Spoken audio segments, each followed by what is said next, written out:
Hola, em dic Anne Graylin i llegiré el Salm 9. Per al director, Mut Lavent, Salm de David. Et dono gràcies, Javé, amb tot el meu cor. Recompto tots els teus prodigis. M'alegro i exulto de goig en tu. Canto lloances al teu nom, ó Altíssim.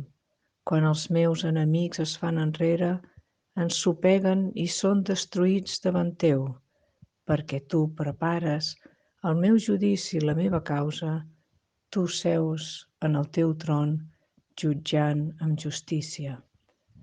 Reprens les nacions i destrueixes el malvat. Has esborrat el seu nom per sempre i eternament.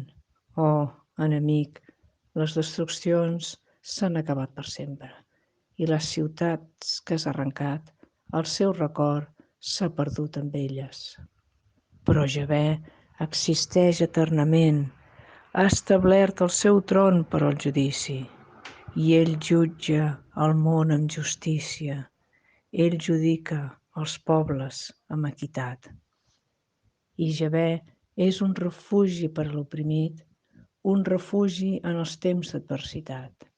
I els que coneixen el teu nom confien en tu, perquè tu, Javé, no abandones els qui et cerquen. Canteu salms a Javé que habita a Sió, proclameu entre els pobles les seves obres, perquè el qui demana compte de la sang es recorda d'ells, no oblida el crit dels afligits. Tingues misericòrdia de mi, Javé, mira la meva aflicció de part dels que m'odien, tu que m'alces dels portals de la mort, a fi d'explicar totes les teves lloances als portals de la filla de Sió. M'alegraré en la teva salvació.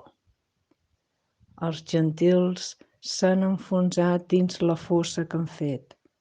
En la mateixa xarxa que havien amagat, s'hi ha capturat el peu d'ells. Javé els fa conèixer, fa justícia. El malvat ha estat atrapat en l'obra de les seves pròpies mans.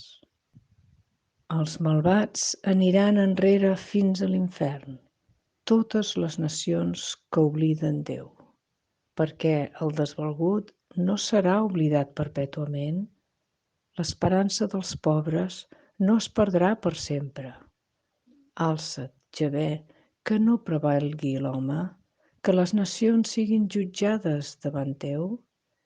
Fica'ls por, Javé, que les nacions sàpiguen que són només homes mortals.